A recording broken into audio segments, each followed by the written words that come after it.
All right.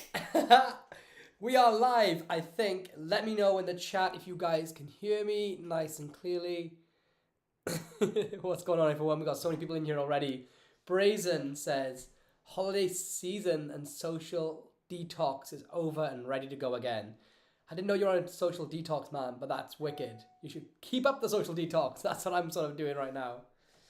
I'm just waiting for the chats to come in. There's like always like a 30-second delay between what I'm saying and what I'm seeing. How has everyone been? It's the 4th of September.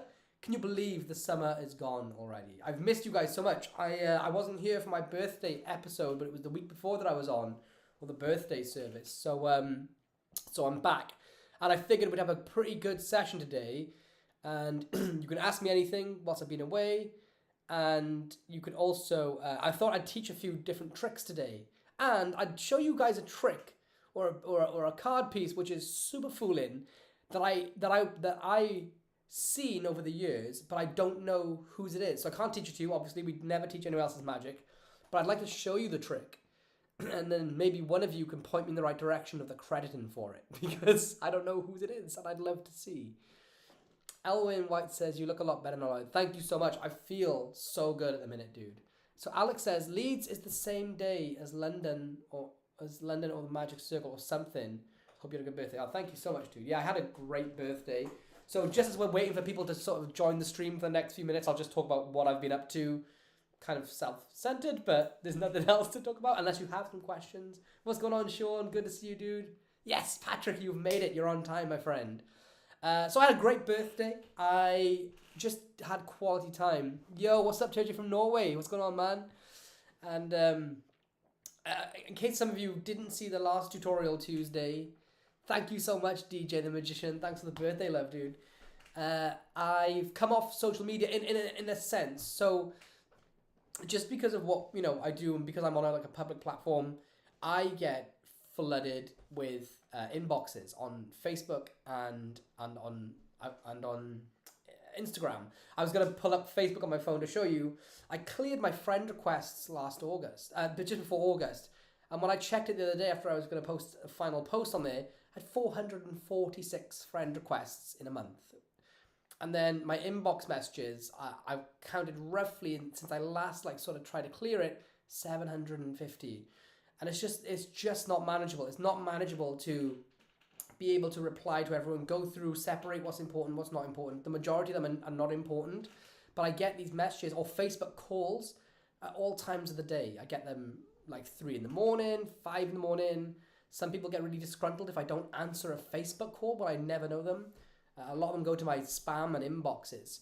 And until I get a full-time proper manager, then for all my admin stuff, the only way to do it fairly is to just disable to disable the inboxes entirely. So the other thing I did was just remove Facebook and Instagram off my phone, just in an effort to be more present with people. So obviously you guys can always contact me on YouTube. I'm never going away off YouTube. And you can always email me. That's why I put my email up as admin@lloydbarnes.co.uk. If it's anything urgent or it's really important, you can email me. But apart from that, my word, the last week of my life, I feel like someone has unclogged the drain pipe in my mind. Just deleting Facebook and Instagram alone from my phone is one thing. Not having the avalanche, the landslide of messages and calls come through 24/7, it allows me to be more creative, and it allows me to be more present and actually talk to people more. So the only reason my Instagram and Facebook are just not flat out deleted is just so I can purely only to share these YouTube videos, because not everybody has the methods of seeing them, so I just share them into the Facebook groups and stuff. But for all intents and purposes, do not bother with my social media, and it's the best thing I've done. And I sort of strongly advise any one of you, every single one of you, to do the same, to get rid of your social media and if you need it for work purposes or business, then just keep it open, but only use it for that. And then when you have friends and family, people are important to you, you spend less time looking at other people's lives and you spend more time talking to them.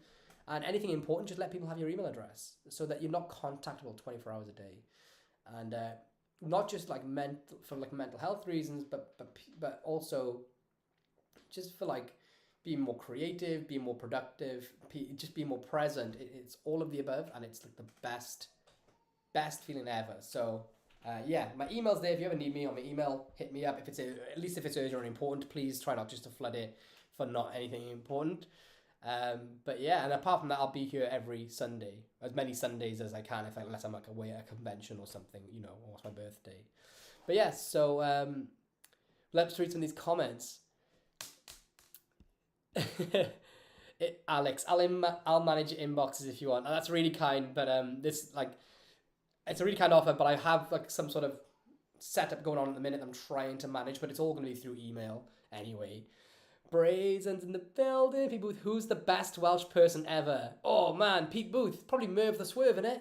JPR Williams, Shane Williams, the rugby player, or Nyron Bevan, who created the NHS. Pretty good candidate for the best Welsh person ever. Sean J. Archer Jackson. Does this mean that you are now going to reply to your WhatsApp messages? Absolutely not. It does not mean that I'm going to reply.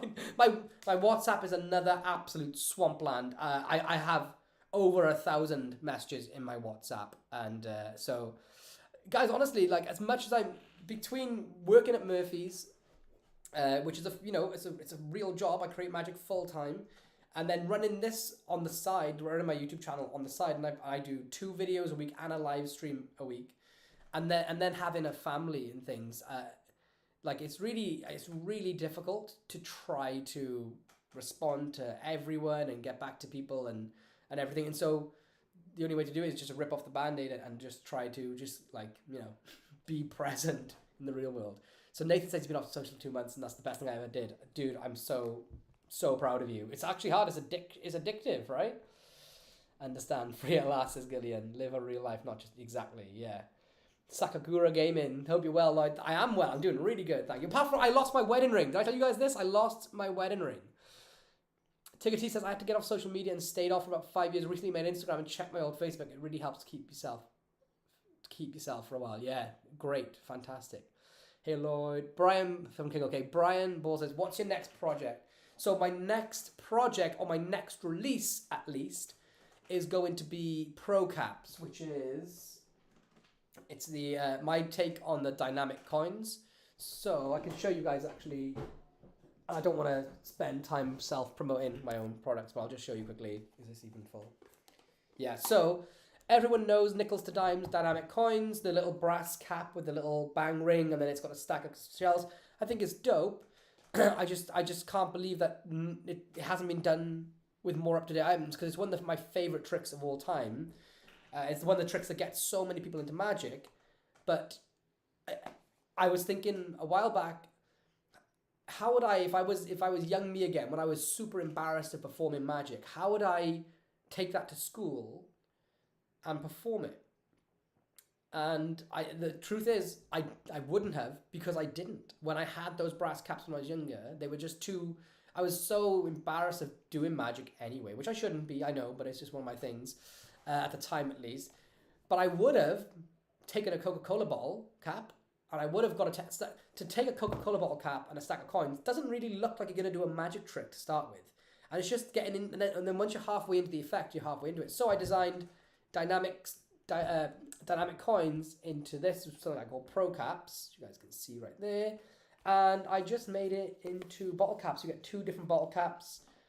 One's blue, one's red, and then you get 2 shells. And that's because, and I put the recycle logos on them because I figured it's the most universal bottle cap symbol. So you can use any bottle that has a blue top or a red top side by side, and it's going to go unnoticed.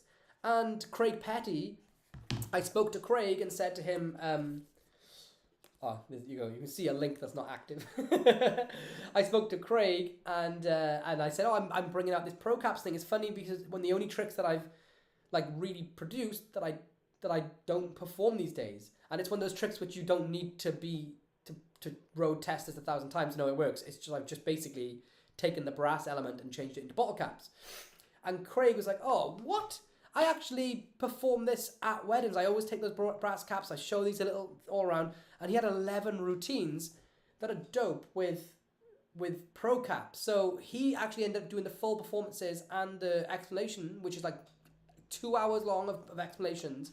And he does crazy things like there's one effect he does with it, which is a matrix. So 4 cards, 4 coins under each card, and then they jump back and forth at the end, and it's got like a really organic finish, which you kind of think it's a perfect way to vanish a stack of 4 coins to hand. He does a T and R with it as well. So yeah, this is the next thing coming out in the next couple of weeks, very very soon.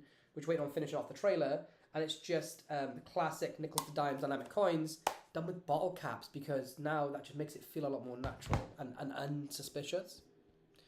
Hope that answered the question all right. And then obviously I've got decks coming out with Javier when me and Javier created arguably the world's fastest single pocket index. And there's a lot of back and forth going on certain websites of who's got the fastest, this, that, and the other. But that's going to be the thing that's probably going to be following pro caps, I'd say. So Tickety says the best place to contact Lloyd is here on a live. Got it? Yeah, here on a live, you're more likely to get a direct response from me if I see the question come in, and if you email me for something important or or urgent, then you'll get a response from me there. What's up, DS? What's going on, dude? Brazen says I had a social break. It gives your mind a real reset and clap, dude. Brazen, don't go back to it, man. You don't need it. I don't think so anyway, personally. Me and Rory are doing it at the moment, so you can join our squad. Sakakura Gamer, have you checked all your ring fights? Let me tell you the story of me losing. This isn't my wedding ring. This is a cheap replacement.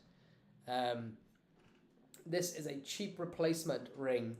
So I lost a bunch of weight. I lost 50 pounds over the past year, and my wedding ring was needed to be resized. Because I'm still in the process of getting fitter and getting healthier, I didn't get it resized because I was still losing weight. I still am losing weight.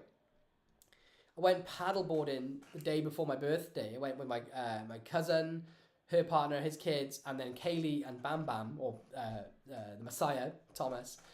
And I knew I'd be, every time I'd been going surfing, I'd been taking my wedding ring off, and then this time I was like, I'm not going surfing, I'm not going to be paddling, I'm on a paddle board, Anyway, I was splashing around like an actual idiot, like a seal, and I went, and I knew, and I just felt like, I think it had gone like a minute before, but I was like, my wedding ring's gone, and it went, so it was gone, and the worst thing is, it's a custom handmade 18 karat gold wedding ring, rose gold, Welsh rose gold, made by Kaylee. We both went off to a workshop and we made each other's wedding rings, so it's like pretty priceless.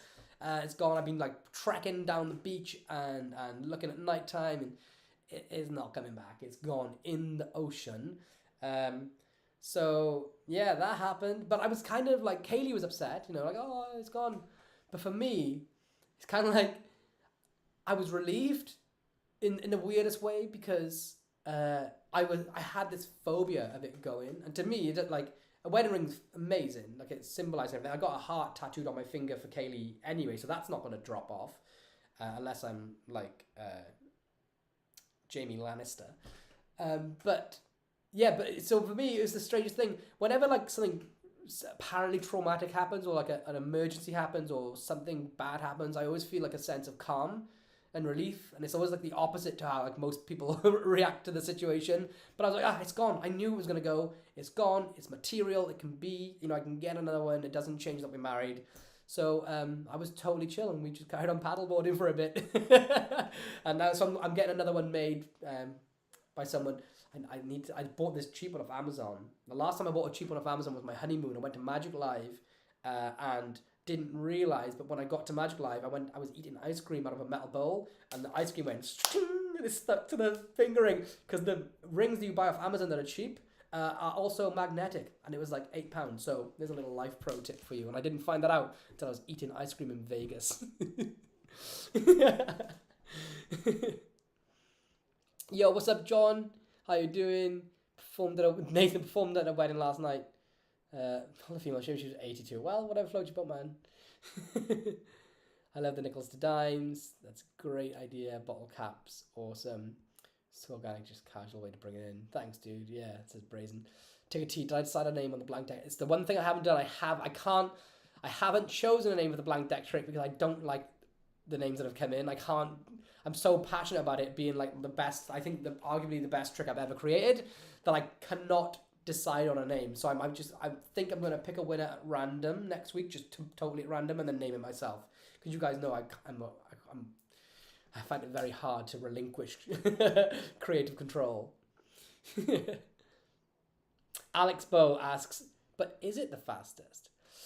I think it's the fastest, but it may not be. Well, if we're on about decks as the world's fastest single pocket index, then arguably it's the fastest. It depends though on, for me and Javier, and depending on the card and how much practice.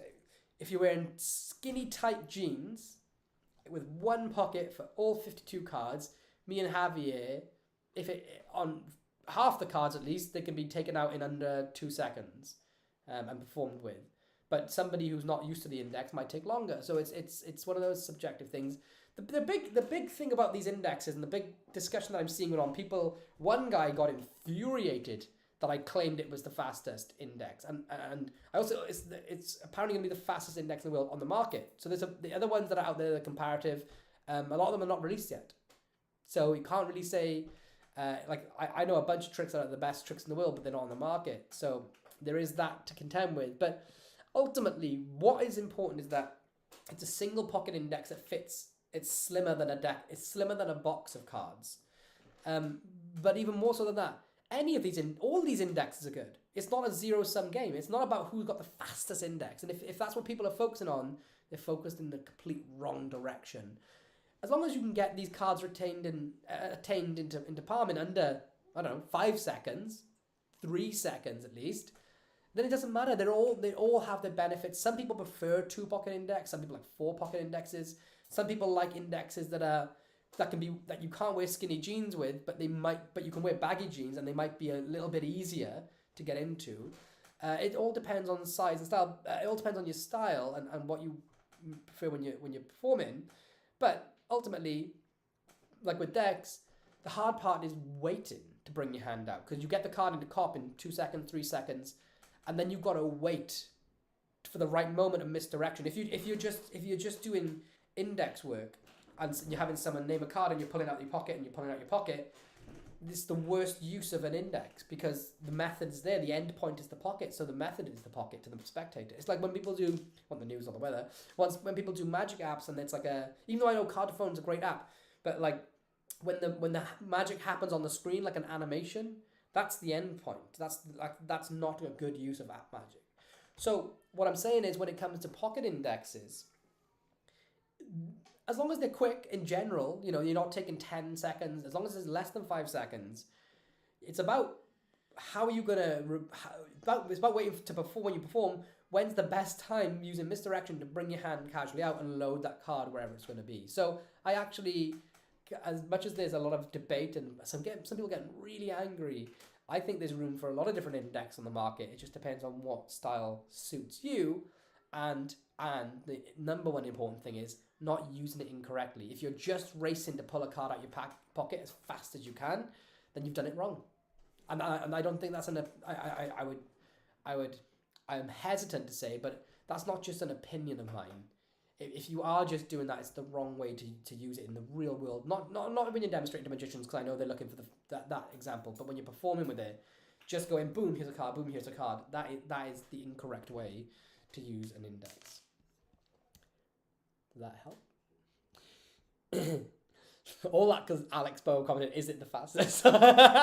Sorry. Brazen says, don't go back to socials except for Sundays. My man. All right. Alex, so you won't be joining TikTok? No, I won't. Even though last week Javier was like, Lloyd, you got to join TikTok. You should use the shorts that you post on YouTube to go onto TikTok. I was like, I'm going to do it. And now I realize it's just another thing that I have to manage. So until I get like full-time manager to do everything, I probably won't do that. DJ the Magician says, what do some of your go-to card tricks using a blank deck besides your recent Dex Incognito trick and your Biddle effect? Those are already my favorite. Dude, those are pretty much my go-to blank deck tricks. I don't really have a whole lot more. there is a fantastic effect using one blank card called Imagine by G from Taiwan G. I think that's what it used to be called. He's just G now. He's an incredible magician. I did it on one of the very early episodes of Fula, where it was originally named the Wife Test, or when I first called it the Wife Test before realizing that Matthew Wright has the Wife Test first on YouTube. And it's a fantastic single. You have a blank card, you fold it up into quarters, they sign their initials on it, and then think of a card. I say think of a card loosely. And when they unfold the card, that single blank card is printed on both sides to their signed card. Yo, here we go. Michael, can't wait for decks. Already have ideas to combine it with Lux and Cognito. Dude, thank you. Yo, drop some fire emojis into the window right there for Michael dropping the first super chat of this, maybe the only super chat of the Sunday session. But man, thank you so much, dude. I really appreciate that. And if you want to know any more questions about decks, because I know it's a hot topic at the minute, then feel free to ask and I'll do my best to answer you, man. Thank you so much, dude. Yeehaw. So yeah, that's pretty much my go. Obviously, the quantum deck is probably one of the best blank deck tricks I've ever seen. Right, the quantum deck by Craig is. But when you mention go-to as a go-to, it's a special deck. So if someone was to hand me a blank deck, I couldn't do quantum deck with that. But the thing I want to mention is that quantum deck is one of the best tricks I've ever seen, and rightfully so.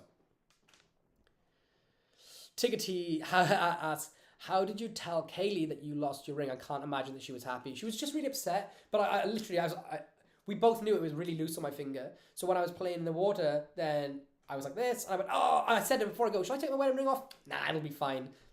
Famous last words. And then, so I was splashing about in the water, and I went, it's gone. My wedding ring's gone. So that's how I told her, and she heard about it there and then. And yeah, she was just gutted. But I said to her, like it's like, especially with now getting off social media and things like that. I said, I think it's kind of symbolic of that like change in my life. So I think it's only like materialistic, and if we want to, we can go off and book a day to go and make them again, and make a new memory. And also it symbolizes like some other stuff, so like changing me, loss of weight and things. On to that, Tony says, congrats on the £50. Thanks, man. Thank you so much, dude. I appreciate it, dude. Hopefully another 20 to go, as I want. Would love to see a video of your go-to effects, street walk around corporate. I'd love to film a video of some performances to like spectators outside of Kaylee. It's just really hard. Kaylee's got Thomas full time. I live in a sleepy little beach town, and there's no one here with a camera, with camera skills that can come and film me. But I'm gonna try and set something up, at least get some live performances down. But if you want to see some tricks, I thought I would show you guys some stuff. So maybe I'll use this. We're 20 minutes in. I'll use this as a good time to show a couple of things. So I've got a new desk right here. And I figured I would show you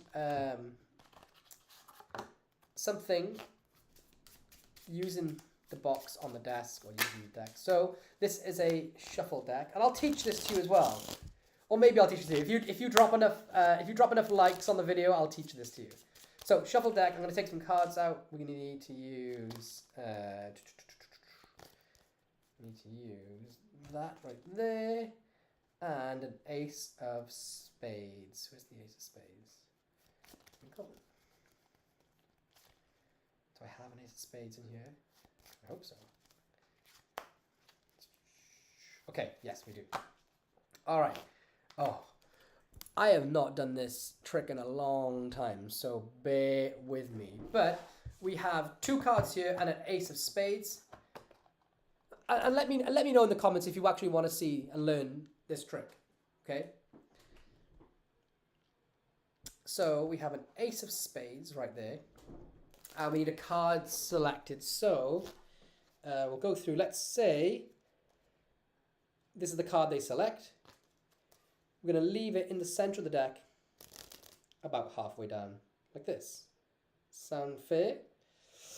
And now, what we're going to do, I'm going to take the ace of hearts and the ace of diamonds, turn them face down, and we're going to place the ace of spades between the ace of hearts, and the ace of diamonds. All right, so everyone following? So your card, the jack of clubs, is somewhere in the deck. The two red aces are sandwiching the ace of spades. Watch what happens. All I have to do is just wave, just like that. And that jack of clubs appears between the two red aces. What's nice about this, though, is that they can genuinely inspect the two red aces and they can see the jack of clubs. There's no gimmicks, there's no extra cards or anything like that, which is pretty cool. But watch, we'll do one final thing.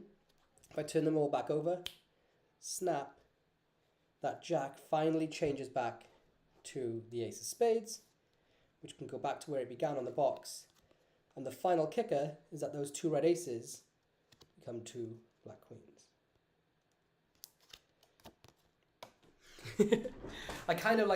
I did screw up the move a little bit at the end there, so my full apologies. But if you guys want to learn that, then drop some eye emojis or get me to 50 likes on the video and I'll teach it.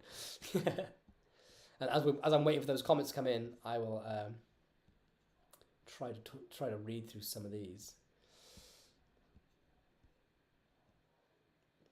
Elwin White says, get in touch with the Metal Detector group. I have been in touch with them, and there's a guy called Lee. I won't say his surname, but he's been going up and down the beach for us, trying to find at least 3 days going. I went down with a metal detector too, a really cheap one that ended up not working, which is a ridiculous story.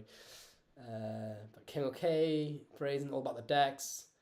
I wrote drawn a blank for the blank deck effect, which has multiple play on words.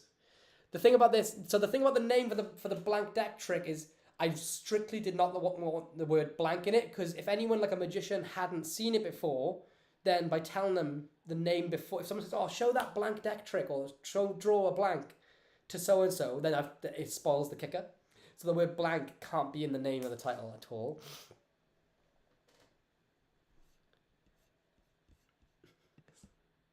We're at 42 likes. Maybe if we get to 50, I'll teach that trick. Alex said, I heard the podcast. Me and Craig do a podcast called The Magic Podcast. It's on Spotify and Apple. And he says, can't believe some people go on. What does it matter who's the fastest? Exactly. Possible release date for decks. I'm hoping for Christmas. Does the index involve any electricity? No electricity at all. No. Yo, what's up, Marion from Orlando? Thanks for coming in, man. Tips do you have for anybody who hasn't used an index before? I have a bunch of tips, but it'd be better to describe it while I'm showing it. But maybe I'll do some tips for an index at the end of this section where I teach this trick, because I'm going to teach it now. Wow, that's awesome. Love it. We want to learn whatever you want to teach. Okay, so I'm going to show you guys how this works. Let's do it. All right, so first thing you're going to do, this I originally taught on my 2-disc DVD set called Odyssey, and it's the Scarlet utility, and I'm using this for the Scarlet sandwich routine, and it's got like a little bonus kicker, which you can actually take way further than I have, but I'm going to show you the bare bones. So you're going to need to set the deck up like this, and there's a reason I use the box. The box is an important reason, but to begin, take 2 cards that you're going to switch into, place them on top of the deck, and then take 2 sandwich cards of your choice, place them down here, and then take your deck box, place it sideways. So don't place it front on, place it sideways, and place ace of spades on the box. Now, a funny story, you can use an ace or a joker. The original reason why I use an ace of spades is because a bicycle ace of spades with a joker, if there's a misprint on the cards, it says, please return the ace of spades and the defective card, I think it was the joker or the ace of spades, to the USPCC, and they will replace your deck. So if you do get a defective deck, you could use the ace or the guarantee joker, the guarantee joker and the ace to send it back. So I would explain that and say, this is my guarantee card if anything goes wrong. Stupid script, which I don't use anymore, but that's the history on it. So that goes there, and this is for a reason we'll come back to in a moment. So you need a card selected and controlled to the top. So I use the Shinobi control by Emran Riaz to get it to the top, but you can do anything you like. Either way, the card ends up on top. You could do something like Marlowe slip or Sadowitz slip, whatever it is, or just simply, a bunch of different things. You could use the Premier control, which works nice for this. But as long as you're controlling it above the 2 black queens. So, for example, the premier control, here's the 4 of spades. Lose it into the center and it's on top. That was super sloppy. Now you're going to need to load these sandwich cards with the selection. So you're in this position. All right, I'm going to get a break under the top card. And then I'm going to do this sandwich load, which a bunch of people claim it as their own, but it's actually way older than all of them. So it looks like I'm just counting 2 cards, but I've actually loaded the cards. So it looks like I'm just counting them like this. But secretly with that 1 card there, I'm going to steal these 2 off, get a break under the pair of them. And then as I come over, you see I got a single card here. I'm going to come over, peel this with my thumb, and then these 2 fingers are going to grab these 2 cards as one and try not to split them as I coalesce like that, right? If you can't do that move because it is really knacky, you can get a break under the selection. You can place both the cards on top, and remember they're face up. Pick up all 3, so you have the selection and these here. Pick up all 3 in a overhand middle grip. Just peel off the top card and then place it under. Okay, so peel the top card, place it under, just like that. Now you're going to do this sort of weird setup thing, but you're going to get a break under the top queen.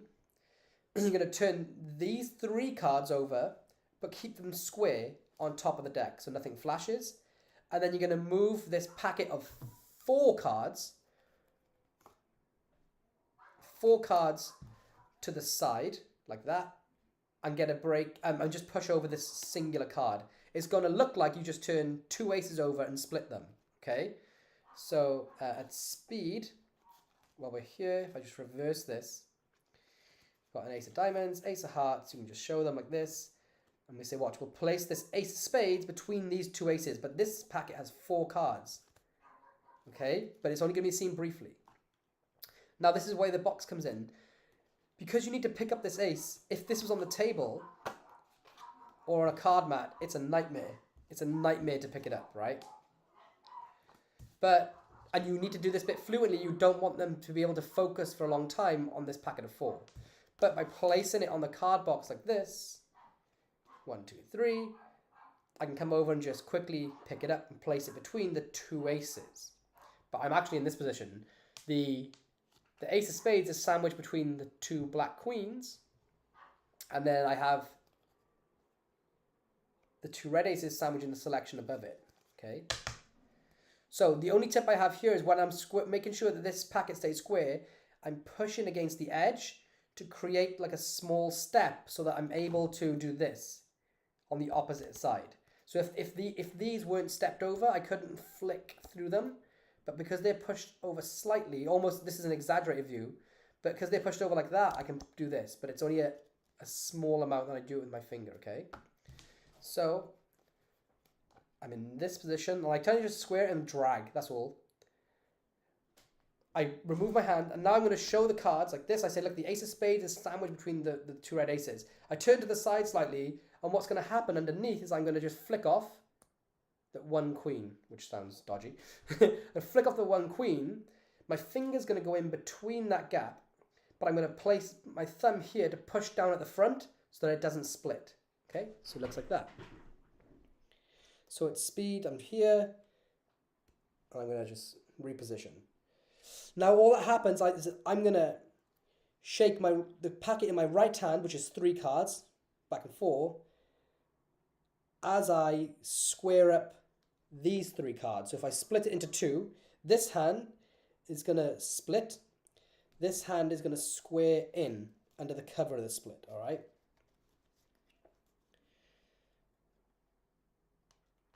So from here, I'm like that, and I can change the card. The reason I come up with the Scarlet utility move is because I didn't like the old moves where you keep everything square. It had to look like it was changing at the fingertips and be left clean, so you're in this position. So now what I like is that you're left, this is clean, there's no, there's nothing extra here. There's no, normally in sandwich changes, people would do this, right? This is the reason for the Scarlet utility change that I created. People would do this move. So they'd show an 8, and it would change to another card, but it just doesn't look natural, and you're left with 2 cards. That's the reason the move exists.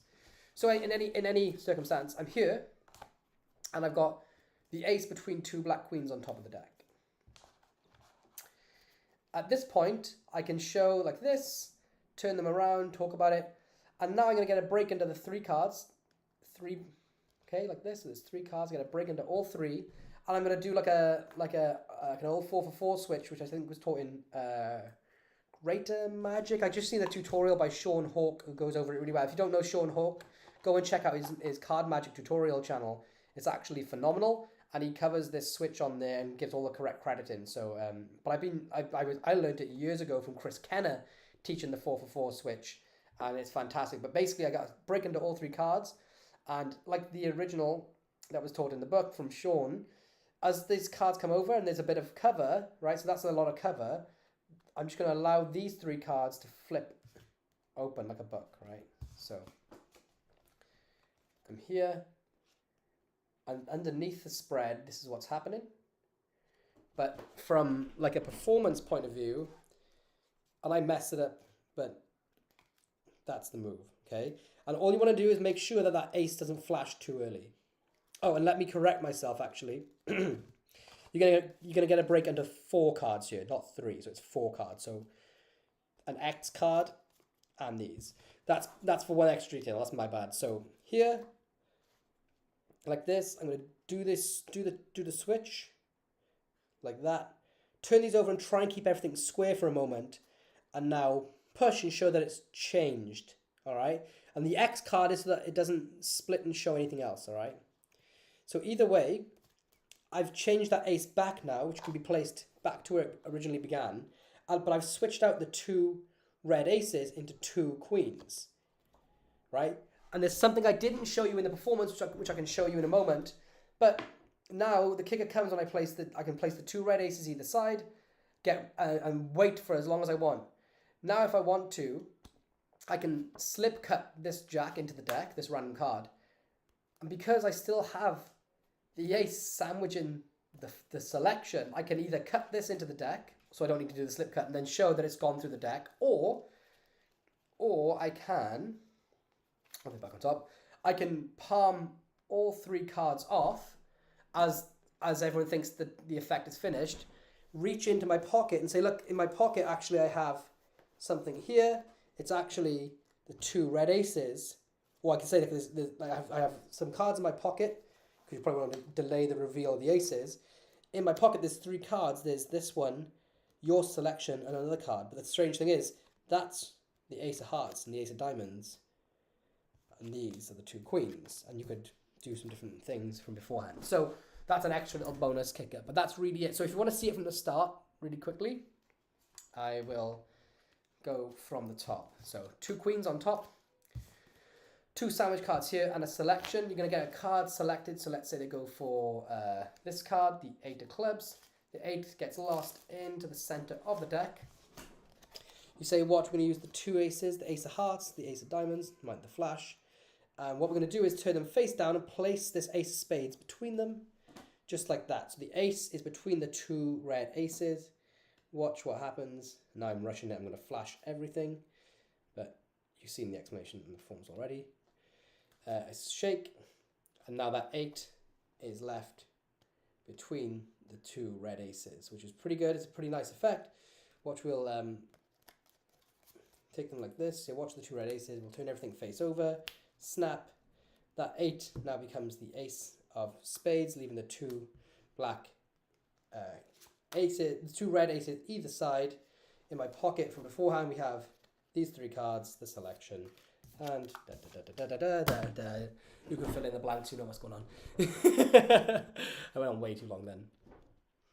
Alright, did you guys like that? Was that okay? Was that okay? Let me know if you enjoyed that at all or not. Sorry that I sort of rushed through it. There's a lot to take in. I understand that. Okay, so catching up with the comments. So many. Sean says, I can't wait to get decks. So many ideas for it. Tickety says faster isn't always better. If it's easy to access the cards, isn't that better? Correct, yeah. Big fan from India. What's up, Anyam? How you doing? Sean says, can you tell me a link to get the magnets from your Tic Tac box to do card trick? Yeah, I'll try. It's in the description of a video, of a few videos somewhere. So maybe just have a look through the videos. I think it's the right link. I have changed it recently, or tried to change all the links. Yes, you used DFB for Imagine by G, right? I remember that, thanks. Yeah, I did. DFB is incredible by Craig Squires and Nick Einhorn. My question is, from Michael says, my question is only when it's going to be released, hopefully for Christmas. Can you help me a link to this? Gillian says, tell us everything you can about decks. I kind of just did. I will in a moment. I'll just try and catch up through these. All right, Sean, you can stop commenting about the Tic Tac magnets now. Thank you for saying you got Cognito, man. Big love. Rushed the gym not to miss too much of the stream. Thank you so much, Ragnin. Thanks, dude. Do I have a force that would absolutely fool magicians? It's tricky because it depends on the magician, but you guys have been watching. If you guys do follow these live streams, I think I've done a few psychological forces that seems like it's fooled quite a lot of you, and a few different types of ones.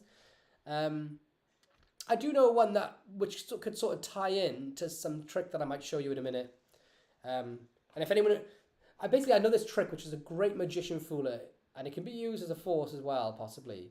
But I don't know the credits on it, so I'd love to know if anyone knows about it. But Brazen has a question. As a creator, your first initial thought was to change the way how magic props gimmicks looked and felt. Have you ever felt that some creators don't give their product true love and respect? Yeah, there's a bunch of creators that just chuck their product out there to the ether and let it die. But they want money, you know. I want to learn whatever you want to teach us. Wow, that's awesome. Thank you so much for the lovely comments, everyone. I really appreciate it. Really, really appreciate it. And a soloist Latin for only one. I like that. Mike Tyson by TKO. I binge loaded Mike Tyson videos today as well.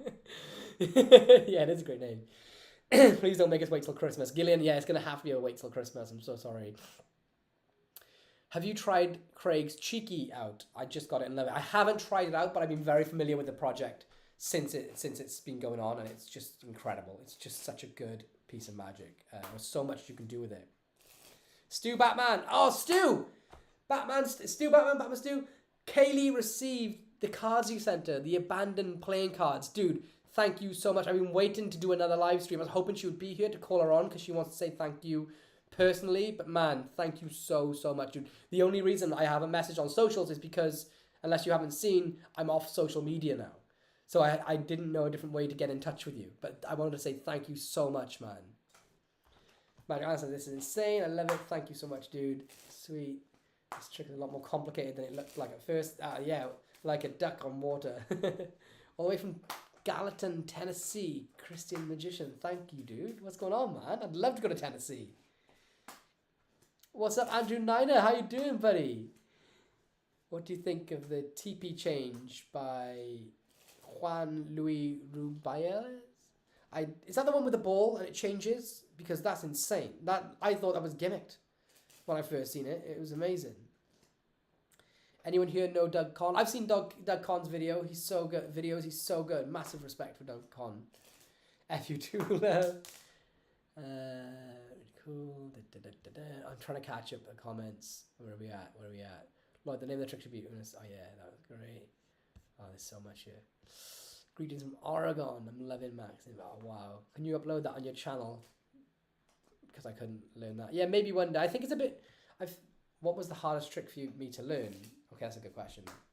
Probably muscle passes, because I really want to be able to muscle pass, and I can't.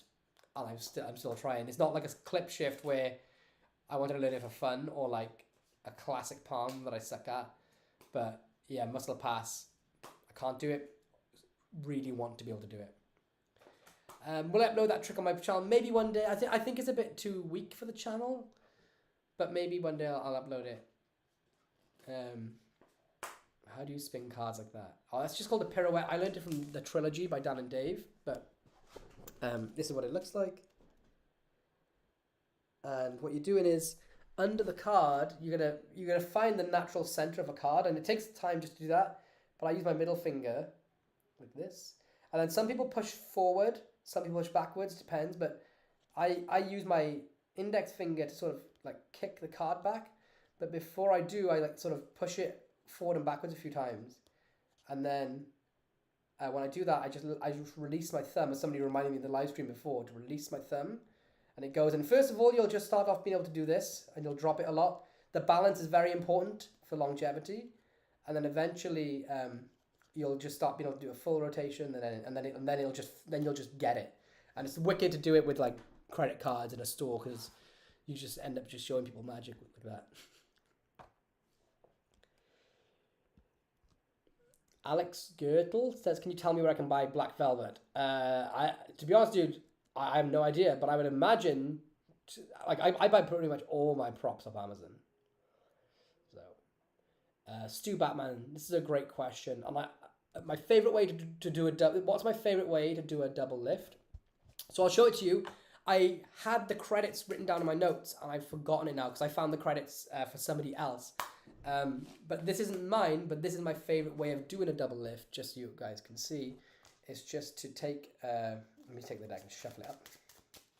Because I just think this looks so fair, but it's just take the top card and turn it over, like that. Super loose, and then it's a double, so. This deck's borrowed or shuffled, whatever it's going to be. And then you can do this move where it just sort of moves as one card, and really it's a double. Apart from that, I'd probably just do the strike. Is that called a strike? No, I don't even know what that's called. One where you just push it over and just gauge it. After a year, like not years, but after a while, you can just know when you've got two cards, or if you want to do like a triple lift, then a triple, it's like this. I messed that up, but. Or even just getting a double with a pinky and just turning it over is beneficial. Hi Lloyd, this is from Mike Hughes. How did your birthday go last week? I'm having so much fun with Cognito Maxim. Thank you so much. Oh dude, thank you man for supporting me. The birthday was wicked. Just purely like time off my phone, time with family, lost my wedding ring, which sucked, but it's all good. And what else did I do? Went paddleboarding, which was just the best. Got a paddleboard off my uncle for my birthday. So I've been into, that's what I did this morning. I went for a 5K run at like 8 a.m. It was like a late start, and then went paddleboarding out with the fam. It's funny that my uncle just texted me. That's awesome. No need for thank you for these. No, thank you for the lives and these. Thanks. Thank you so much, Stu. Gotta love your magic, and thank you for sharing that. Thank you so much, Alexander. Lloyd, what are your favourite magic apps, not including yours? Mine is DFB and Timeline. Timeline's good. I always forget to use Timeline, but that is a good magic app. I'm in love with Diverter by Mark Kirstein now. I think that's amazing. I never gave it too much attention beforehand, or before I performed it, which is a lesson to all of us that sometimes we overlook things. But seeing the reaction, if you guys haven't seen the video, I do it on an episode of Fula recently called, like, I don't know, the world's fairest or cleanest A-can or something like that, with Kaylee, and it absolutely wiped her out, and I never realized the power from it. So yeah, Diverter is sick, Timeline is great, DFB is a go-to app. I used to like I Unlock Your Mind by Mike Phillips. It was such a good app, but then he's not really in the magic industry anymore, and his app is like discontinued. I know there's another guy called Tigor out there who rebuilt the app and is trying to work with Mike to upload it onto the App Store, but he can't like get a correspondence with him. But I'd love to see I Unlock Your Mind on there. For anyone who doesn't know, that's a pin screen thing where you can basically have someone like unlock your phone, or in short, you can guess someone's pin, and the peak for their pin is super organic, like super organic. So apps outside of mine, those, and obviously I think Wikitest is fantastic, like actually fantastic, because it really blurs that line, because they do look on a page, but they just think of a word off that page, so that it cancels it out. So that works. Oh, drop some fire emojis! Boo, boo, boo, boo, boo, boo, for Alex Bow in the chat. He says, will decks and bottle caps be it for you this year? And thank you so much for the super chat, by the way, Alex. I always have to refresh this little thing to make it show up. But thank you so much for that super chat, Alex. And I will answer your question right now.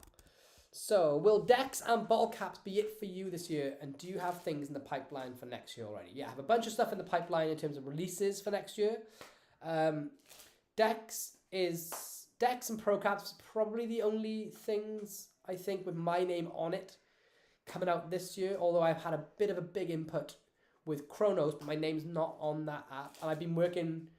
I have some really exciting projects and joint projects coming up with Craig. Like 3 joint projects with Craig coming up, which I think it's what I love about them so much is that like I'm more of a creator than a worker. Well, Craig is both. Craig is a creator and a worker, but his performing knowledge mixed with like the stuff that I create, these projects are just becoming powerhouse projects. So maybe they'll be out before Christmas. I can't imagine they'll be out before Christmas. But early next year for sure, at least on one of them. And then you'll see my touches and influences and input on some other things like Chronos, which is coming up, which is that app which I use on my channel to do a lottery ticket prediction. So, dude, Alex, thank you so much for the super chat, man. I really appreciate it. You got to jump the queue and get your question answered as well.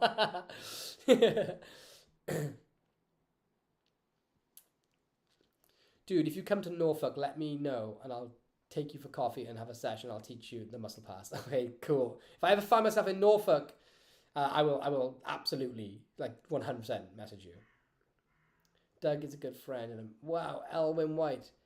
Yo, Elwin. All right, drop some fire emojis for Elwin in the chat. Bloody hell. Super chat just coming in from Elwin White. Man, dude, thank you so much. You guys are all crazy, but Elwin has man, I thank you. A question: any news on the pay subscribe yet, bud? It's a great question. I was gonna aim for August the 1st, and well, long story cut short, I can't really get into details on it, but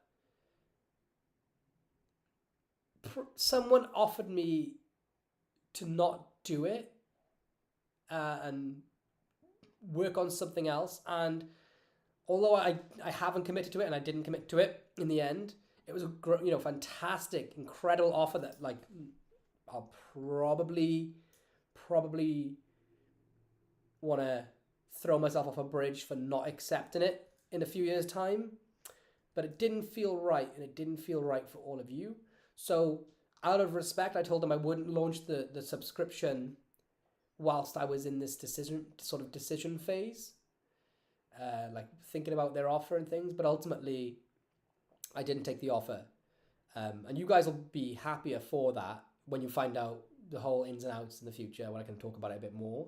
But it's the reason the subscription hasn't launched yet. So I have the tricks ready to go. I think I need to film like 1 or 2 more, but it will be coming definitely now over the Christmas period. And honestly, this sounds like a ridiculous sort of thing, but coming off, I don't mean to be pithy or preachy, but like having more. I had so little time, and I was using up like an hour and a half a day. My phone told me on social media. Having that extra hour and a half a day is going to speed up that process of getting the subscription membership up and running for you guys, and maybe a little something special extra on the side, which I'll try to talk about in the next fortnight. But that was a great question. Thanks, Elwin, for asking that, and I hope that answers your question. But yeah, everyone, thank you so much for the super chats. They mean, like, literally, they mean the world. Like, you don't know how much I appreciate it. Alexandra Gertle, what's my favorite control? My favorite control is probably the Premier control for this sort of like if I'm standing. So the Premier control is this. So a card's selected. So in this case, we'll have the Queen of Clubs. The card's put back and she's on top. And if it's not that, I love the Marlowe Sadowitz sort of slip control, where you place a card into the center. So I'm going to give you a better angle there. So you take the 2 of clubs, place it into the center. Oh, it's not on top, sorry, those are the hearts. Let's try this. Okay, now it's the clubs. So those are my 2 favorite controls. Premier control is one that I created based off Steve Drawn's circle control. and then the Marlowe Sadowitz slip controls are Marlowe Sadowitz. How did you start doing magic and when? Christian says Doug is a good friend of mine and a mentor. I'm proper jealous of that because he is so talented, that guy, Doug Conn. I wish he was my mentor, to be honest with you. My grandfather was on a travelling circus / fairground thing for a big part of his life, and he learned magic from a magician there. So when I was born, he would show me tricks, but he didn't show me card tricks or coin tricks. Although he did show me card and coin tricks, he showed me these creative pieces of magic, and I think that's how I ended up being more of a creative magician than a performing magician, because I didn't start off with the same things that most people do. So that's it in a nutshell. Then I got into sports, and eventually I got injured and got back into magic, and then went forward from there. For some reason I couldn't download your app. Which one's that, Christian? Because there's a few out there. I can help you with it. Do you know a great magic app? How is your app named again? So my favorite, so there's Cognito of mine, Cognito, or Maxim are two apps of mine that are out there and available now. I do have other apps like Cypher and Tempest, but they were released with an old company and I don't even think they update them anymore, and I have no access to try and operate them or have a say over them. So the changes they've made, I don't agree with. They're not really my apps anymore, but they were apps that I did create in the past as well. But Cognito and Maxim are the two, and Cognito is probably the one most magicians in general have the most fun with. Love from India. Man, I love India. What's up? Chiranjeev. Did I say that right? Chiranjeev? Someone in India put on a convention and invite me to lecture, and I will come back to India. I've been waiting to come back for 10 years. I'm dying to go back again. Brendan, what's going on, buddy? Nice to see you in the stream, dude. Hey, Lloyd, sorry for the late arrival. Problems with plasma donation. What? Oh, my God. I hope you're all right. Plasma donation is supposed to be crazy intense. Anyway, I want to say I resaw Pure from Odyssey and it looks awesome and has been getting great reactions. Wow. Great. Thank you, man. Have a good day. Yeah, Pure. I don't even know if I can do that color change anymore. I used to do that all the time. I'm gonna... Oh my God, look at that flash. That was crazy. That's the worst flash we've ever done on this channel. Let's try it again. So... Oh, that was a flash. I love that flash.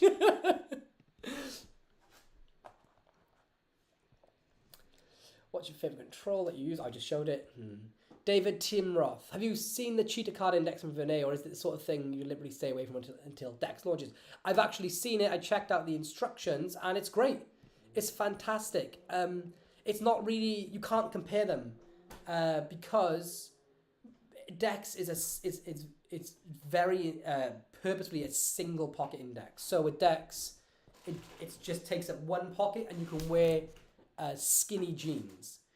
With the cheetah system, it has to use two pockets. So you have 26 cards in each index. So you need two indexes which come with it, and then you split your deck in half, and then you need to use two pockets. So for me, like when you see my video of my best ever creation, I use my phone in my other pocket, or sometimes I'll have keys and coins, and I don't wear a suit. I don't have jacket pockets or anything. So, and I don't like put a lot in my back pocket. So I use normally just my left and my right pocket, always. And I keep Dex in my left pocket, and my right pocket is the only thing that I have for like other props or my phone, which I use with Dex. So it's super important to me that the index of my choice, which happens to be the one that me and Javier created, has to be a single pocket index, and it also has to fit into skinny jeans because I wear skinny fit jeans. So Dex is designed for me and Hav, the type of performers that we are. We dress in skinny jeans, and it has to be, it's all about practicality and pocket space. So the cheetah's really, really good. It's exactly as it is advertised, but it's a very different index system. So I've had a lot of people comment and ask me about it, and all I can say is that it's great, but it's like trying to compare two different apps to each other. Or not, that's not even the best way to describe it, but one index is made for purely for one pocket, so everything, it's based, like the speed of it is based off how fast you're going through 52 playing cards, and the size of it is based off the size of a full deck in that one pocket. So comparing a different index system, like I think there's the Cosmo system, which is 4 inside jacket pocket patches that are like 4 indexes. Every index is different, and certain ones like can be compared to certain ones and others can't. So this Dex is more comparable to The Advocate by Daniel Madison, which is an incredible single pocket index, but it's like a homemade thing, and it's one you can make with you at any time, anywhere, and go with it. It's just it doesn't have the speed that Dex has, and that was one thing that I really struggled with in performance. So Cheetah's great if you want a double pocket index system and you don't mind about pocket space being used up. Go for that because it's on the market now. For me, it's just not doesn't fit my style or Javier style at all, and it's not really the same thing. Does that help?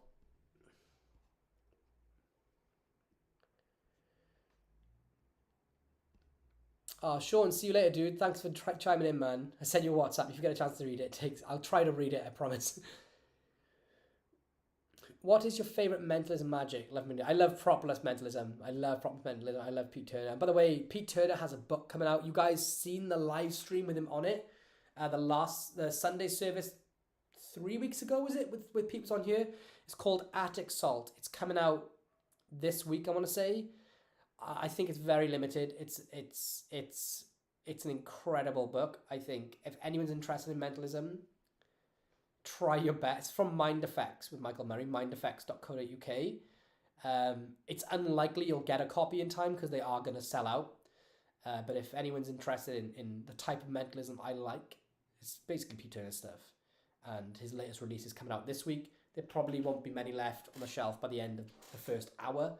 And I'm pretty certain there won't be any left by the end of the day. But if you can try and get it, I think it's mindeffects.co.uk. Attic Salt, it's released this week at some point. You have to, it's an essential read. Ragni, yes, you can use Maxim in any language you want. You can change it. Some languages have weird syntaxes or like sort of different, not weird, but it's different to English, like sort of grammar. So certain languages like Hebrew, we worked with a guy called Guy, to help us with like the correct phrasing and grammar, but pretty much all languages work with Maxim. Alexander, can I teach the control? Yeah, maybe I'll teach it in a moment. Brazen says, when you're creating a gimmick, do you cater for the magician doing, or do you look at the spectator reaction from it? Does that make sense? I know what you mean. I change. So sometimes I go pure effect. So it's just about the spectator's reaction. So if you watch the Fuller episodes, some of the tricks that I create just for Kaylee on those, I don't care about the method. I don't care about how creative they are. And then other times I create stuff to make a statement. When I released something called Change, which is a slow motion, like ultra slow motion playing card change. And although it was marketed incorrectly, I stand by what it was about. At the time, every magician was releasing color changes, and they all used flap card gimmicks. It may not have just been color changes with cards, but they would have a candy bar change, or a pack of gum would change, or like I said, a playing card would change, and everyone was just using a flap method. So I created my change gimmick to show people that you can do ultra visual magic, or you can just do better magic the moment you drop the classic method. So in that case, I created the magic to show magicians, like to make a statement, like stop being lazy, start getting creative, and things like that. And then sometimes I make a trick, like I have a triumph, and it's such a fooler. The method is just fries laymen, it fries magicians, but it's such a good method. But the trick is so boring. I can't find a way to make the presentation any better. It's crazy boring. So in that case, I come up with I worked out a way to do this triumph with a really, like, and I say loosely because I don't mean about myself, but it was a super smart method. But the trick itself is boring, so I actually never performed that ever. Come here to Israel. I'd love to. I've been invited to Israel actually. What's his name? Lior Manor has invited me to go over a lecture. He invited me in October last year, and I didn't have a passport.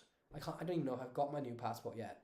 But he invited me to lecture, so whenever I want to, just send him an email. He'll fly me over. So it's likely I'll come over to Israel at some point, and I will do the lecture that I've been invited for. Is Maxim available for Android? Yeah, it's available for Android. You can just go to the Android store and search for it, or go to a magic shop like Vanishing Ink, and they'll have it on there. Do you have any more good ideas for a trick-related tattoo? Yeah, I have a bunch, but I'm not telling them until I get the tattoos. I want to get my hands done and like this part of my arm next. I don't know if I'll put magic-related stuff on there, but we'll see. I don't know Dagom personally, but I live in New Orleans and see him perform. He's amazing. Yeah, he's so good. Please make a tutorial how to make a billet index card gimmick. Yeah, maybe, man. Brendan, I'm recovering now. Oh, this is after the plasma. Just was donating plasma to help people who need it. That's incredible, dude. Hope all is well with you, and thanks for letting everyone know about your social media inboxes. Have a great one, everyone. Oh, man. You're a good soul, Brendan. Thank you for doing that. Do you have a force that would absolutely fool magicians? Yeah, I've said... I'm not going to do it now, but I have shown a few forces before that seem to fool a lot of you on here. And there's some in real life that I can show too that really fool magician. What are some good deck switches I'm trying out for Fool Us? Oh, that's from Chaplain Andrew Kuslik. Good deck switches. Sean Farquhar has a great deck switch he used on Fooler. I have a deck switch which I use, but there's only some people can do the deck switch that I use, and it's meant with even myself, right? So I'm aiming this at myself as well. But most magicians are the worst actors. They're crap at acting, and this deck switch relies purely on acting, essentially. But let's see if I can't really show it on camera, but like I will explain the method to you guys. I think I taught this on Switch with Daniel Madison, the project I did with him, I think. But basically, so if the acting on this is done incorrectly, then it gives away the method. All that happens is that I have a deck of cards and I'll have a joker with the deck, right? And the deck that the deck that I'm going to switch would be in my back pocket, all right? So let me see if I can see myself on camera. So I'd have, say I'm going to switch this deck, I'm going to switch it to this box. The idea would be, if I show you, try and move this out of the way. So let's say I'm going to switch the deck for the box. I don't know if I can do it in these trousers, but these pants, but I'll try. The idea would be this. If I spin the card here. Just drop this on the floor. I'll use a different card. I literally can't pick that one up. So the idea would be if I spin... Oh, sorry, it's gone again. I'm struggling to pick this card up. But as I'm picking up... Yeah, I can't get to it. All right. I'm just going to explain it because these jeans are too tight. Basically what happens is you have a joker, okay, because you're going to need to drop it. You're going to do something like a twirl or some sort of flourish. As you do that, you're going to intentionally drop it. So what I do is I twirl it and I just kick the card so it falls. As you go to the floor, your body comes all the way over and naturally your arm naturally swings back. And as it swings back, when you have a looser fitting pants, you just drop this in the pocket and pull out the cooler, right? The cold deck, whatever it's called. But it relies more about the acting. If you can't act like you've actually dropped the card and you do it and you give the game away, then it gives the game away. If that makes sense. You've got to genuinely drop the card, and then it's not about the action of dropping the card, it's about the oops, sorry, let me just go down and get that. So you've got to really sell it, and then when you do that, you switch the deck. What's good about that is, and this switch is that it doesn't feel like you're doing a magic switch. It doesn't feel magic-y. When you, like, especially for people like Penn and Teller Fool Us, if you're going on Penn and Teller Fool Us, magicians do things that give away tricks before they're going to happen, right? It's called telegraphing. For example, if I do this, right? If I hold the coin like that, you already know the method and what's about to happen next because I'm doing this. It's a move that every magician has seen a million times. Just by holding that coin, because you know magic, you already know the method and the effect. And even if I do a full method where I pretend to take it and then I show it's gone and then it has gone, you still know that I've done something in that realm. In that moment, I'm doing a basic piece of sleight of hand and I might just be trying to fool you. Same with deck switches. A lot of deck switches, they'll have the deck that they're going to switch and they'll put the other deck on top or at an angle like that, and they'll hold both decks in their hands. Or they'll do something weird with the card boxes, or there'll be one on the table. And all these things are just, especially if you're going to try and fool Penn and Teller, they give the game away. But what they wouldn't expect is a mistake, like a genuine mistake, where you drop the signed card or the joker, or you knock something off the table. As you bend down to pick it up, you switch the deck in your pocket. Because that's a forgettable moment. That's a moment where no one wants to remember that. No one will recall the mistake. But if you hold the deck in weird ways or you set up the box on the table in weird ways, they do recall that. But a genuine mistake, and that's why it's so important to sell it, but a genuine mistake when you bend over and whoop, pick it up, that's how you fool them, and that's how you do a good deck switch. I try to do it, but these are too tight, these pants. But you don't need to have tight pants. You could just have like you could have the deck that you're going to switch in on like a little hold out, so you can just pull it out and then you could just go into the empty pocket, and this could just be like hanging on the belt or whatever. Does that make sense? Hope it does. Oh yes, you are the Hebrew translator. I can always remind, because your name's King OK. Lloyd, do you have any trick that you can do? Wait, your name's not Guy, is it, King OK? Oh, I always get confused with everyone's usernames. Lloyd, do you have a trick that you can do with a single card, like a boomerang? Single card. Like throw in. I don't know if I can do the boomerang thing. Kind of like that. I don't know. Like you do a thing. I don't have a single card trick. Maybe I should make one. I threw in Stu says I've ruined so many cards trying to do that. Not everyone can do it, so I'm glad to help. I see the opportunity. That's amazing, Brendan. Alright, this has been fun, but I have to go. Have a blessed day. Alright, thanks for tuning in, the Christian Magician. Thanks, dude. If you could recommend 5 tricks of any sort, mentalism, cards, gimmicks, etc., to buy or to ask for a present, what would they be? My birthday's in a couple of days. Well, I'm biased, right? But I'll explain to you the magic that I put out now. The magic, because I'm not in a position where I have to meet a quota of trick amounts. So now that I'm working at Murphy's Magic, I only have to put out the magic that I think is good and I'm passionate about. So every product that I put on the market since I've worked at Murphy's are the tricks that I actually use. So Lux, the UV effect where you can make ink, UV ink slowly and visually vanish off people's arms, in their hands, they hold the light, or you can use it for mentalism tricks. Lux is just a powerhouse effect and gets the wildest reactions you'll ever see. Cognito and Maxim are 2 different apps of mine that establish 2 different tricks. They achieve a multitude of different tricks. But if I'm thinking of 2 others that aren't mine, and I sound really biased, I hate to be, it's not that I'm biased, it's that this is the stuff that I actually do. But I would probably buy... I love Cheeky by Craig Petty. That's a great product that's come out lately. There's so much you'll get from that.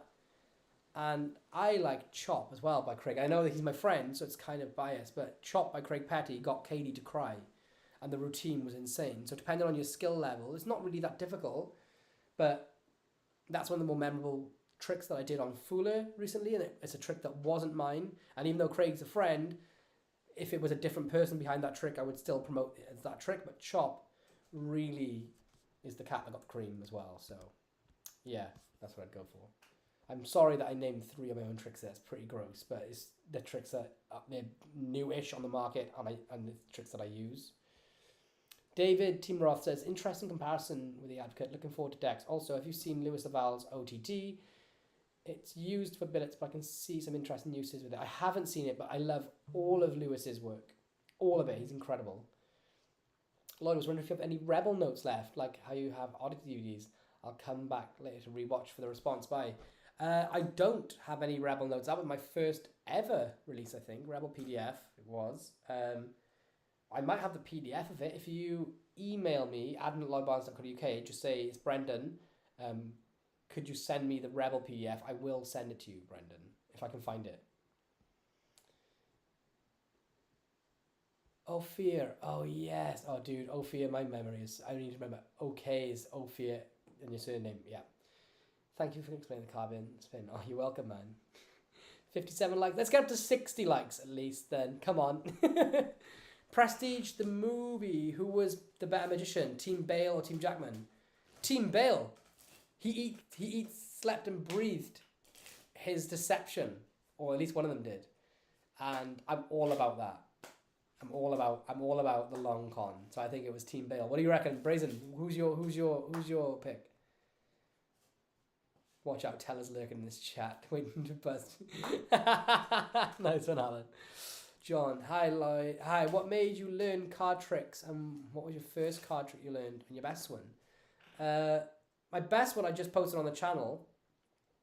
My best trick I've ever created. It's in an episode of Foolers. You can go and check that out because it's a long trick. But the first card trick I ever learned was a card sleight.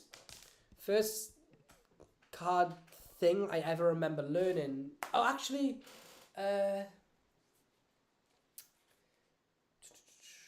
first card thing I remember learning was this, I think. You all should know this. But take the 4 jacks out of the deck. Is it called? That's not a jack. I need a different card. Where's the other jack?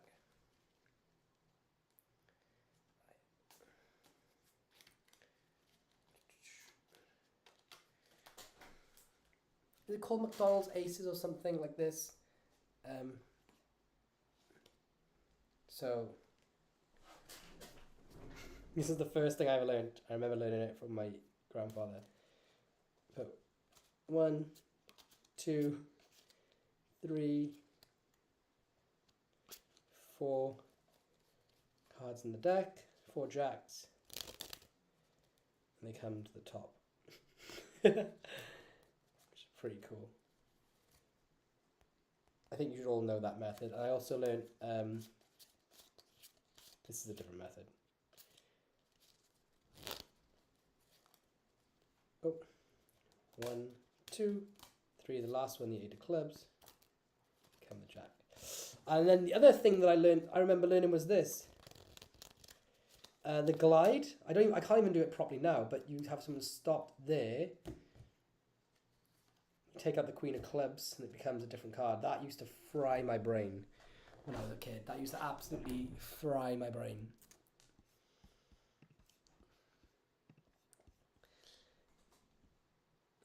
Maz Magic. Hey Lloyd, how you doing? I'm doing really good, man. Thanks, Maz Magic, for tuning in, dude.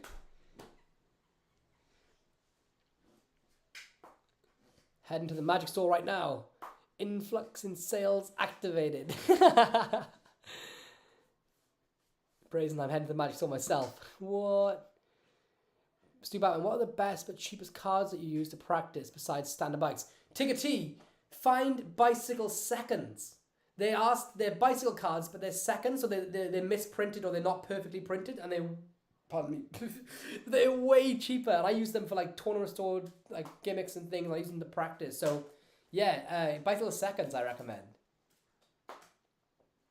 Bale was dedicated because the sacrifice was real. If anybody hasn't watched the Prestige, very insightful film, regards to how you find going magic. Yeah, and a lot of that stuff with Bale is based off real magic history. Like with Max Bellini and the guy with the fishbowl between the legs and everything. Like, it's all, based on magic history. And also, Christian Bale is Batman. And Brazen, this is a question for you. Who's the best Batman? I know you are a Batman fan. Who is Batman to you? Is it Val Kilmer? Is it Michael Keaton? Is it George Clooney? Is it Bale? Am I forgetting any great Batmans? Is it Batfleck? Who is the best Batman? You can all answer this question, actually. Yo, we got the likes. Thanks, everyone. We got, how often do I perform? Not as often as I'd like. I live in a little beach town and I don't go out drinking anymore. I'm really busy all the time. Like if I'm not creating magic, I'm doing family stuff for YouTube. So I don't get a chance to be in that many social situations where I can just freely perform. So very rarely, but I love it. That's why I make sure to do the fuller episodes as often as I can, because those are real performances. None of them are ever set up in advance, and it's not just to give the best, the best reactions from Kaylee, so she doesn't know what's going to happen, but also so that I can get a bit of real practice in. And as we're in here, Danny Goldsmith is in the chat, and everyone's probably a good time actually right now. Don't forget Sparkle Vampire. He was a good Batman. I don't know if that's a real thing or not, but I hope so. But everyone, September the 11th, we have a very special Sunday service coming up. Danny Goldsmith is going to be with us live. Danny, I have had your WhatsApp. As you know, I've been like crazy busy. I'll get back to you, but it's a yes. Robert Pattinson's a fantastic actor. Oh, and unfortunately, he's often known for his role in those cringe. Robert Pattinson actually is up there in my top 2. He's actually in my top 2. All right, anyway, next Sunday, the 11th of September, Danny Goldsmith is going to be with us live. After last week, after he said he'd love to come on the show, Danny is going to be on here. Shut up if you don't know Danny Goldsmith. Personally, I think potentially the best living coin magician right now in the world. Possibly, well, without doubt, the best coin magic creator in my eyes by a million miles, because no one does it like Danny. No one comes close to him. And he's going to be live next Sunday on the Sunday service to just blow all of you away. So, and just chat and just to talk about life and everything that comes in between. So make sure you're here next Sunday for the live Sunday service with Danny Goldsmith. It's going to be a special one, a very special one. And I'm super hyped for you all to see it. But now, let's decide who is the best Batman. DJ said, I reached out to Cabin Booth about my Foolish audition, and he said the premise and effect were great, but the force took too long before the effect got started. Pete Turner credit card.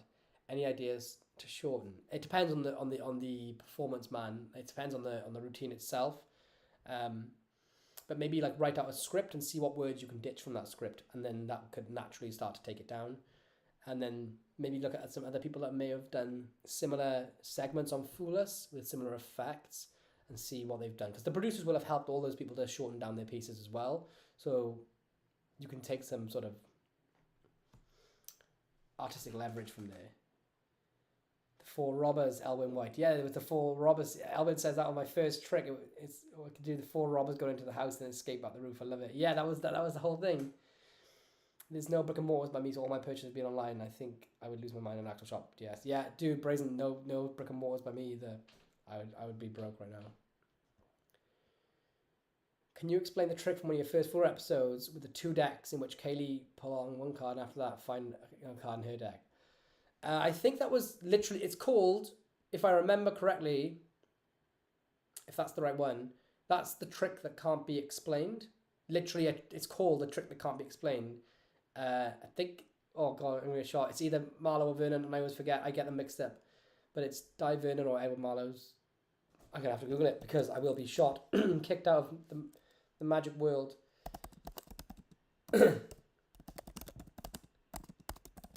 Trick that can't be explained by Marlowe? No. Who's it by? I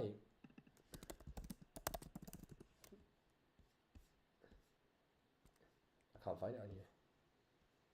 Does anyone know in the comments? Am I losing my mind? I'm on the Conjuring Archive. The trick that can't be explained. Okay, someone remind me in the comments because I'm going to get shot for getting the wrong credit on that. But that's what I think the trick is that I perform in. You can go and find that anyway. Where can you buy magnetic pens? Oh god, I would just search Alibaba or Amazon for magnetic pens. How do I look for those cards? I just look for bicycle seconds. Yeah, I just search for USPCC bicycle seconds decks. Michael Keaton all the way, says John Leon, for the best Batman. The best is Bale, but you forgot Pattinson. I did. Jeez, I did. Best Batman is definitely Stu. Yes, Stu is the best Batman. I think I used up all my beat up decks and collected a few. Forgot Robert I did forget Pattinson. I did. I know. He was good as Batman too. I made a special trip to go about 2 hours away today. Awesome. When were you thinking of creating a YouTube join? I've covered that previously, but hopefully before Christmas now. After there was like a small reason to set back, but it was, valid. I don't know if Batman. That's awesome. Michael Keaton says, Stu Batman, who is named Batman, says Michael Keaton. I'm inclined to agree. Adam West says, Adam West started a lot for Batman on the silver screen. But I'm not a massive, please don't shoot me, I'm not a massive Adam West fan. Awesome A13 says Bale, 100%. Alice says Adam West, Michael Keaton. I agree with half of that. Yeah, dude, Danny, I'm so excited. I will get back to your WhatsApp as well. I've just got to get some back to the grind tomorrow. I am Batman, says Elwin. Brazen, and I know Brazen's a massive Batman fan, so I have to give it to Keaton, as that's what I grew up on. Yes, but Nolan and Bale made a solid Batman film that was grounded. Affleck played a very good Batman.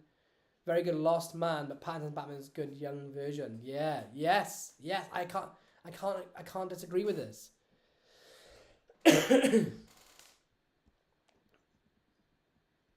I do like Pattinson. I gotta be honest. I think he smashed it out the park. He's really impressed me with a lot of his stuff, like the Lighthouse that he did recently, or fairly recently, and Tenet, like just so good.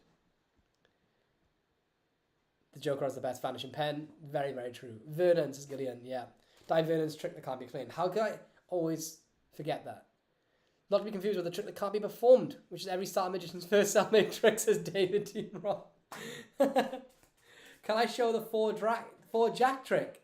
Yes, absolutely. I'm more than happy to show that. This is the first trick most of us probably learnt in Magic. So you just see me do it. I'll show you the method. You take 4 Jacks.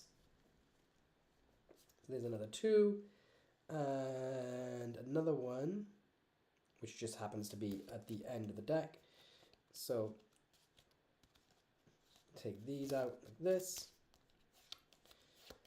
And the secret is that there's just 3 extra cards there. So I have 4 Jacks, and this one has 3 cards hidden behind it. Okay, so if I spread them over without revealing these 4 cards, let me turn off this weird video mode thing. So I can show 4 Jacks like this, but this one secretly has 3 cards behind it. So I show the 4 Jacks. They go face down on top of the deck. I then place the cards in the deck, but secretly it's the 3 random cards. And then the 4th Jack, you show like this, and then you pretend you're putting it into the sort of center of the deck, but actually I'm counting 1, 2, 3 cards, because these are the 3 Jacks anyway. And I place it under, so you can show that last Jack, place it in, spread through, and it's quite convincing that all the Jacks are in the deck. And now when you square them up, all 4 are back on top. So you can do that again. And place 1, 2, 3, and 4 goes into the deck, and you have 1, 2, 3, 4 Jacks on top. And then you can do this if you'd like to. Let's go Jack of Spades, Jack of Diamonds. We have the Jack of Hearts, the Jack of Clubs. Watch, that's 4 Jacks. If I flick, one of them vanishes, leaves the Jack of Spades, the Jack of Diamonds, and the Hearts. Watch, I'll just do this one more time. I'll wave, that leaves just 2 Jacks. That's the Jack of Hearts. Jack of Spades, I'll do it one-handed. Just like this. It's another Jack gone. And the final Jack completely vanishes from the deck. Alright, let's catch up with some of the comments on here. Oh, Mark Hamill for the best Joker. That's a great shout. I mean, no way. Yeah.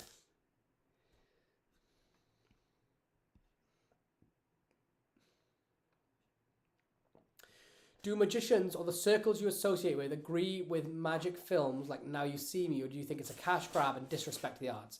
I don't really ask anyone else's opinion on those films. I don't... It's tricky because I know like people that are involved with those films.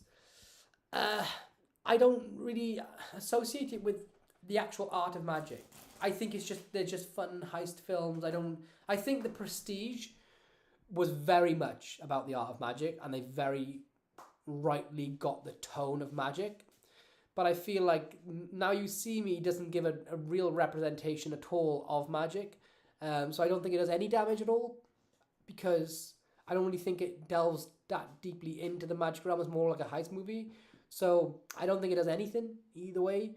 If anything, maybe a few... I remember like when I was younger, like the Men in Black song by Will Smith. In that one clip in the song, he does a card... I can't even do it. A card vanish. Like this. Why am I so terrible at that? And then... Maybe it's better with white. He does this card vanish. And then I remember obsessing over that clip in that music video. And that like inspired me a bit with magic. So maybe just even a few shots of magic tricks alone will inspire people. But as far as the art of magic and the influence it has, I don't think it has a lot on there. I don't think it has a lot of influence. For good and bad.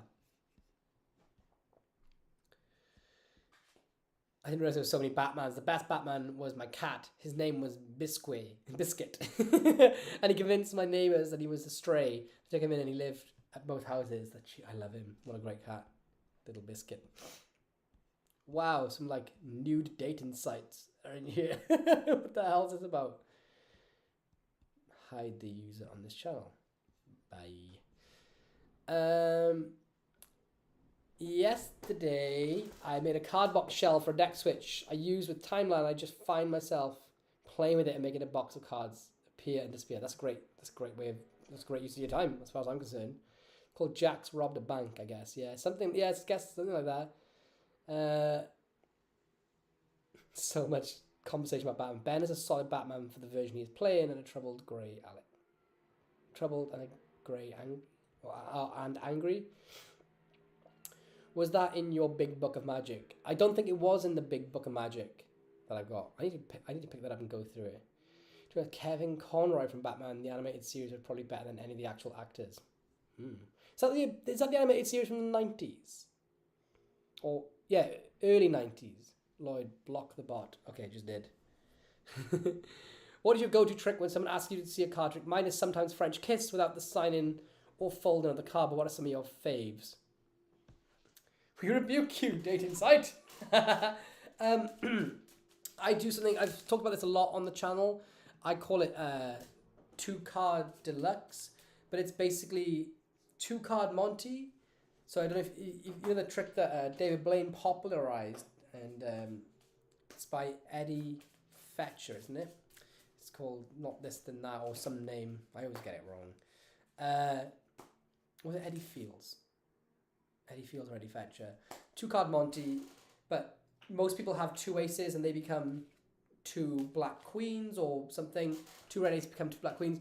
I put 2 random cards in their hand, 2 threes, and then I do the same 2-card Monty routine, but in the end I have them essentially name any 2 cards, and when they do, they name them the cards that they turn over. The cards that they name are the cards that are now in their hands. And I've been doing that for 10, 15 years since I created it, and it's probably the best card trick, like just a normal deck that I've ever... I say created because most of it is just founded off 2-card Monty.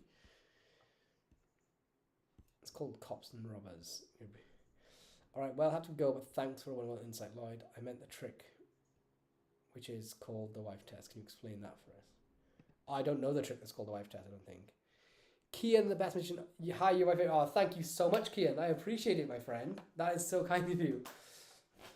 So that's it, guys. I think we're coming to the end of the Sunday service for today. I hope you've had a great weekend. I hope you're all feeling good.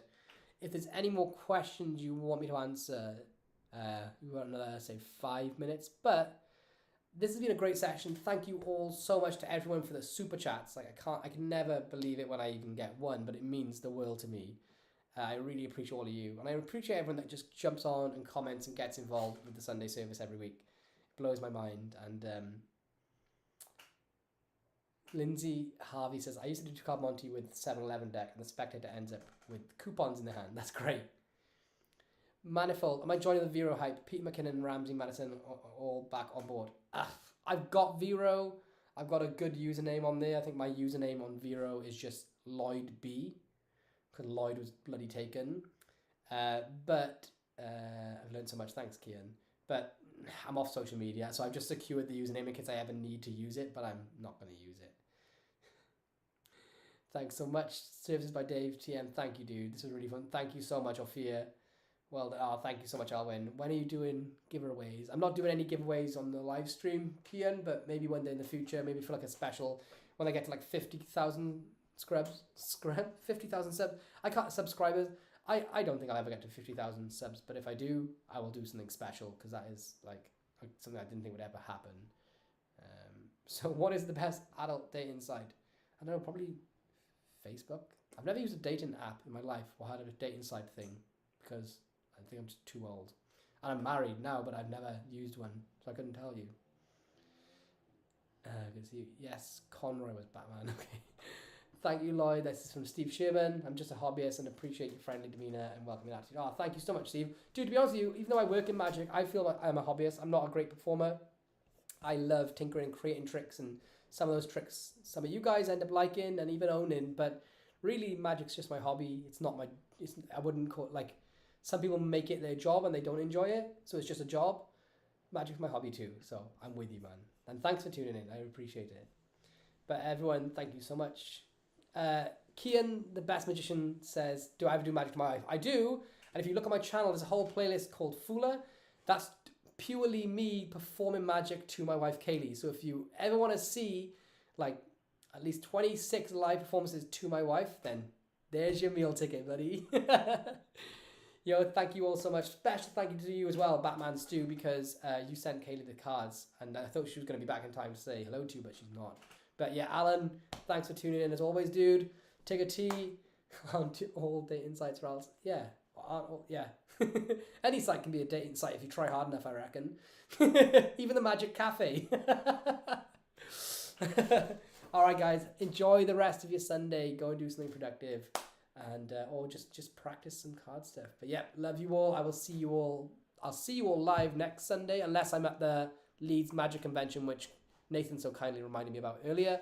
And if not, I will see you Tuesday for tutorial, Tuesday for show. See you later, guys. Bye.